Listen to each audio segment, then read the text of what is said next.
പ്രിയപ്പെട്ട പ്രേക്ഷകരെ, ഇന്ന് നമുക്കിനി വെഞ്ഞാറമൂട്ടേക്കൊന്ന് പോകാം. വെഞ്ഞാറമൂട് കൂട്ടക്കൊലപാതക കേസിൽ കുറ്റപത്രം തയ്യാറായിട്ടുണ്ട് കേട്ടോ. 3 കേസുകളിലും പ്രത്യേക കുറ്റപത്രങ്ങളാണ് ഉള്ളത്. ഈ ആഴ്ച ആദ്യ കുറ്റപത്രം പാങ്ങോട് പോലീസ് കോടതിയിൽ സമർപ്പിക്കും. പിതൃമാതാവിനെ കൊന്ന കേസിലാണ് ആദ്യത്തെ കുറ്റപത്രം സമർപ്പിക്കുക. മാതാവ് ഷെമിയെ മുഖ്യസാക്ഷിയാക്കിയാണ് കുറ്റപത്രം തയ്യാറാക്കിയിരിക്കുന്നത്. സാമ്പത്തിക പ്രതിസന്ധിയാണ് കൊലപാതകത്തിന് കാരണമെന്നാണ് കുറ്റപത്രത്തിൽ പറയുന്നത്. റിനു സീധറുണ്ട് കൂടുതൽ വിവരങ്ങളുമായി.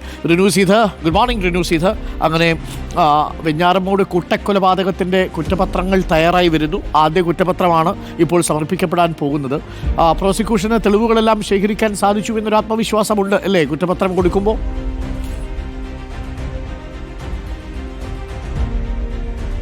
Good morning Arunkumar. വെഞ്ഞാറമൂട് കൂട്ടക്കൊലപാതക കേസ് നമുക്കറിയാവുന്നതാണ്.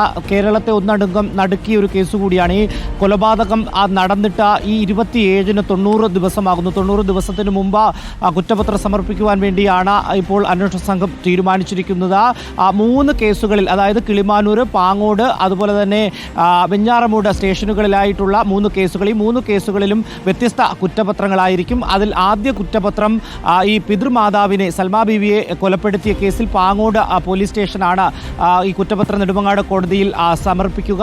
ഈ കുറ്റപത്രം തയ്യാറായിട്ടുണ്ട് എന്നുള്ളതാണ് നമുക്ക് ലഭിക്കുന്ന വിവരം. ഈ ആഴ്ച തന്നെ ആദ്യ കുറ്റപത്രം സമർപ്പിക്കും.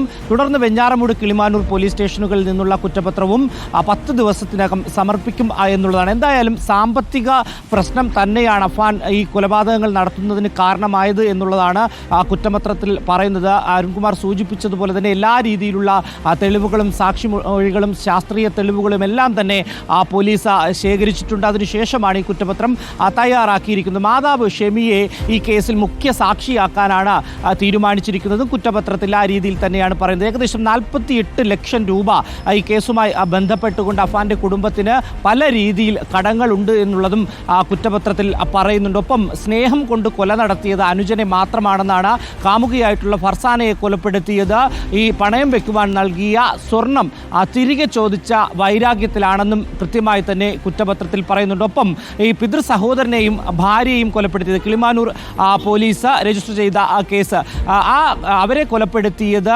സാമ്പത്തികമായി സഹായിക്കാത്തതിലും ഒപ്പം പരിഹസിച്ചതിനുമാണ് എന്നുള്ളതാണ് ഈ കുറ്റപത്രത്തിൽ പറയുന്നത്. എന്തായാലും വെഞ്ഞാറമൂട് കൂട്ടക്കൊലപാതക കേസിൽ കുറ്റപത്രം തയ്യാറാക്കിയിരിക്കുന്നു.